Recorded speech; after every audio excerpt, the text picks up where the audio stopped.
Gold, trusted gold buyers. మీరు తాకట్టు పెట్టిన బంగారాన్ని విడిపించి ఈ రోజు ఉన్న మార్కెట్ ధరకు కొనబడను.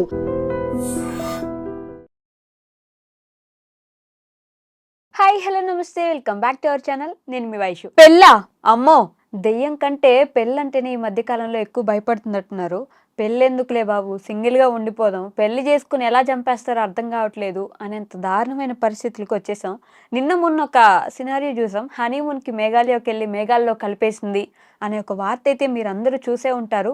అంటే మరీ రోజు రోజుకి పెళ్లి వ్యవస్థ ఎంత దిగజారిపోతుంది. ఈ విషయం గురించి మాట్లాడడానికి ఈరోజు నాతో పాటు రామ్ మెట్టు గారు ఉన్నారు, పర్సనాలిటీ డెవలప్మెంట్ ట్రైనర్. సార్తో మాట్లాడదాం. హలో అండి. హలో అండి. నమస్తే. నమస్తే. బాగున్నారా?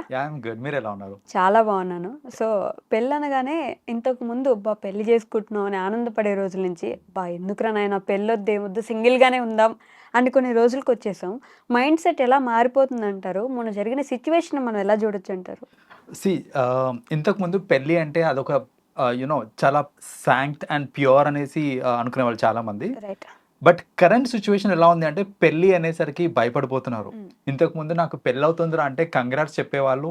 ఇప్పుడు నాకు పెళ్ళి అవుతుంది అంటే దట్స్ ఓకే రా అనేసి ఓదారుస్తున్నారు. ఆ లెవెల్కి దిగజారిపోయారు.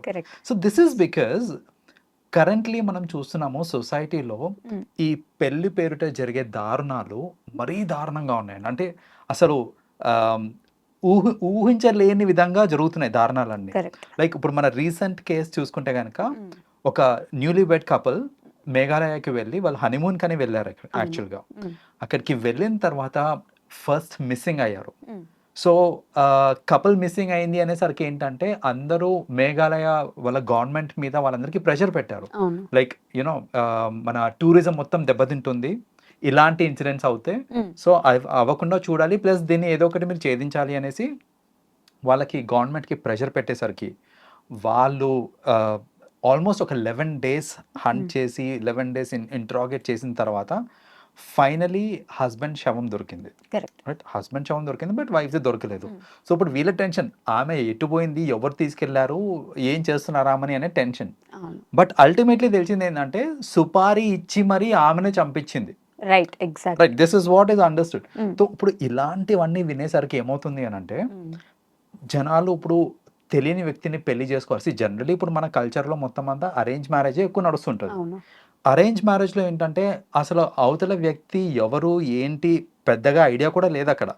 జస్ట్ ఏంటంటే మనం మ్యాట్రిమోనియల్ సైట్స్తో కలుసుకుంటాము, ప్రొఫైల్ చూసుకుంటాము, వాళ్ళు అప్లోడ్ చేసిన ప్రొఫైలే. మళ్ళీ బ్యాక్గ్రౌండ్ చెక్ పోనీ సీరియస్గా చేయొచ్చా అని అంటే బ్యాక్గ్రౌండ్ చెక్లో 2 an extent అర్థమవుతుంది, కానీ ఒక పర్సన్ గురించి కంప్లీట్గా అర్థం అవడం అనేది అసాధ్యం.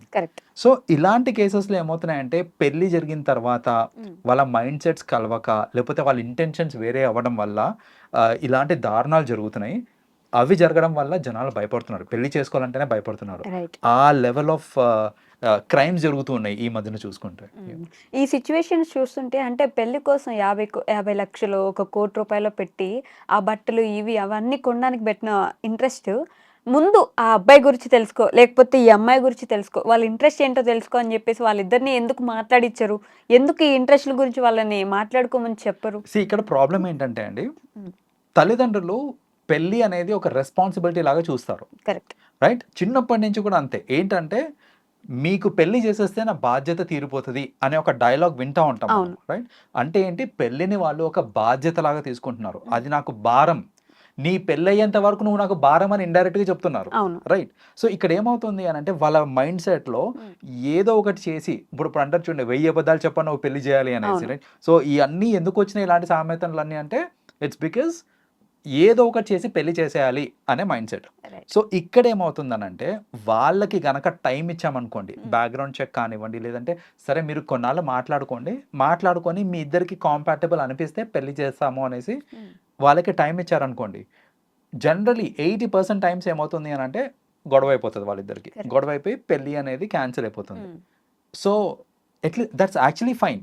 నాకు ముందే ఒకళ్ళ గురించి తెలిసి మా మైండ్ సెట్స్ కలవవు అని తెలిసి ఆ మ్యాచ్ క్యాన్సిల్ అయిపోవడం ఇస్ ఫార్ బెటర్.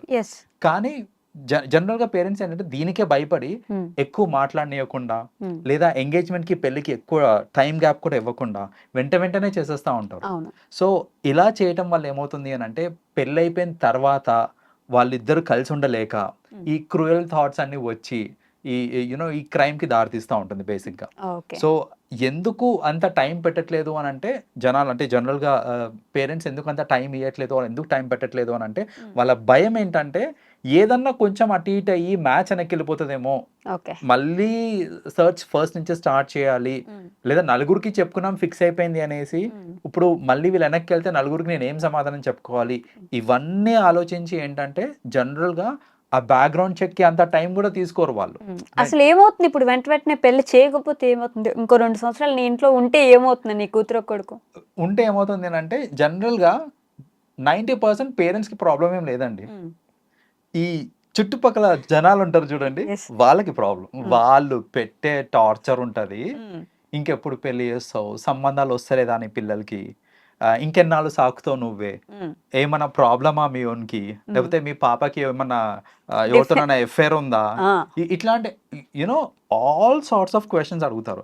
అసలు ఈ క్వశ్చన్స్కి లిమిట్ ఉండదు. రైట్. అండ్ ప్రతిసారి ఏమవుతుందో తెలుసా అండి, ఇప్పుడు వీళ్ళు ఒక సర్టెన్ ఏజ్కి వచ్చిన తర్వాత పిల్లలు పెళ్లి వయసుకి వచ్చిన దగ్గర నుంచి ఫంక్షన్స్కి వెళ్ళిన ప్రతిసారి వీళ్ళకి డైరెక్ట్గా పిల్లలకి అవుతుంటాయి క్వశ్చనింగ్, వాళ్ళ పేరెంట్స్కి కూడా అవుతూ ఉంటుంది. ఎవరైనా చూస్తున్నావా, సంబంధం చూడమంటావా, ఎవరు దొరకలేదా ఇంకా, ఇట్లాంటి క్వశ్చనింగ్ అంతా అవుతూ ఉంటుంది. లేదు వాళ్ళకి కొంచెం టైం కావాలంట అనేసి అన్నారనుకోండి పేరెంట్స్, లేదా నేనే టైం ఇస్తున్నా వాళ్ళకి అన్నారనుకోండి, దాన్ని ఒక నెగటివ్ ఫినామినా కింద చూస్తారు. అంటే నీకు అంటే ఆల్రెడీ యువత ఎఫ్ఐఆర్ ఉందా ఏంటి, ఇలాంటి క్వశ్చన్ ప్రేమిస్తుందా, ఇవన్నీ వస్తూ ఉంటాయి క్వశ్చన్స్. అండ్ వీళ్ళని కూడా పిల్లల్ని కూడా అడుగుతూ ఉంటారు, ఇంకెప్పుడు చేసుకుంటావు పెళ్ళి, ఇంకెప్పుడు చేసుకుంటావు అని. ఈ క్వశ్చనింగ్ భరించలేక ట్రస్ట్ మీ పిల్లలు ఫంక్షన్స్కి వెళ్ళడం మానేస్తున్నారు. నిజం. ఇలా ఒక అంటే పెళ్ళిడికి వచ్చిన పిల్లలు ఉంటారు చూడండి, వాళ్ళు అసలు రావడం మానేస్తున్నారు. ఏదో ఒక సాకు చెప్పి నాకు పని ఉందనో అయితే ఏదో ఒకటి చెప్పి మానేస్తున్నారే తప్ప వెళ్ళడానికి ఇష్టపడట్లేదు. కరెక్ట్. కొన్నాళ్ళు వాళ్ళ పేరెంట్స్ వెళ్తారు, కానీ వాళ్ళ పేరెంట్స్కి కూడా ప్రెషర్ పడ్డప్పుడు ఏంటంటే వాళ్ళు కూడా ఏదో ఒక సాకు పెట్టుకొని ఈ ఫంక్షన్స్కి వెళ్ళడం మానేస్తున్నారు. సో బేసిక్గా ఇంట్లో ఉంటే ప్రాబ్లం ఏంటంటే ఇదే ప్రాబ్లం ఏంటంటే నలుగురు 4 మాటలు అంటా ఉంటారు, మనము పట్టించుకోతాయి. మనకి ఎవరు ఇంపార్టెంట్, మన పిల్లలు కరెక్ట్గా మంచోళ్ళ దగ్గరికి వెళ్ళడం ఇంపార్టెంట్, మంచోళ్ళతో పెళ్ళవడం ఇంపార్టెంట్. ఈ నలుగురు ఏమంటున్నారు అనేది మనకి ఇంపార్టెంట్ కాదు. బికాస్ ఒకటి అర్థం చేసుకోవాల్సింది ఏంటంటే మీరు ఏం చేసినా ఏలైతే చూపించే వాళ్ళు ఉంటారు. రైట్. మీరు ఈ పద్దాక దాన్నే పట్టించుకున్నారు అని అంటే మీ లైఫ్ మీరు హ్యాపీగా ఉండలేరు. సో అలా కాకుండా టైం తీసుకోండి. ఒక పెళ్లి చేస్తున్నారు అని అంటే టైం తీసుకొని బ్యాక్గ్రౌండ్ చెక్స్ ఒకటి ఫస్ట్లీ కరెక్ట్గా చేసుకోవాలి. రెండోది చాలా ఇంపార్టెంట్, అసలు కాంపాటబిలిటీ ఎట్లుంటుంది అనేది చూసుకోవాలి. చాలా ఇంపార్టెంట్ అండి. మీరు చూస్తారు వానికి ఎంత శాలరీ అని చూస్తున్నాం మనము, వాళ్ళకి ఎంత ఆస్తి, ఒక్కడే కొడుక ఇంకెవరైనా ఉన్నారా, అది కూడా ఎందుకు చూస్తున్నాం అంటే ఆస్తి మొత్తం మనకే వస్తుందా, షేర్ అవుతుందా, రైట్, ఆడపడుచులు ఉన్నారా, ఇవన్నీ చూస్తున్నారే. కానీ అసలు పిల్లాడు ఎట్లాంటోడు, ఆ పిల్ల ఎట్లాంటిది, వీళ్ళిద్దరికి అసలు మైండ్ సెట్స్ మ్యాచ్ అవుతాయా కావా, వాళ్ళు హ్యాపీగా ఉంటారా ఉండలేరా ఫ్యూచర్లో, వాళ్ళ ఆస్పిరేషన్స్ ఏమున్నాయి, ఇవేమీ పట్టించుకోరు. జనరల్గా ఇప్పుడు మన దగ్గర అయ్యే పెళ్ళిళ్ళన్నీ ఇట్లనే ఉంటాయి. అందుకనే ఏంటంటే పెళ్ళిళ్ళు సస్టైన్ అవుతలేవు ఈ మధ్యన. కొంచెం వాళ్ళకి అంటే మనం కూడా బ్యాక్గ్రౌండ్ చెక్ చేసి వాళ్ళకు కూడా కొంత సమయం ఇచ్చి మాట్లాడుకోండి, అర్థం చేసుకోండి ఒకరినొకరు. Are you sure he is the right person or she is the right person అనే క్వశ్చనింగ్ చేసుకొని ఎస్ అని వాళ్ళు కూడా ఆమోదించిన తర్వాత అప్పుడు పెళ్లి చేయండి. మీ పెళ్లి ఎక్కడికే పోదు, you will be the happiest person. అట్లా కాకుండా ఈ సంజాయిస్తూ ఉంటారనమాట, ఇక నువ్వు అన్ని చూడొద్దు, కొన్ని నువ్వు కాంప్రమైజ్ కావాలి, మేము చేసుకోలే మేము బతుకుతలేమా, సో ఇట్లాంటివన్నీ అంటూ ఉంటారు చూడండి.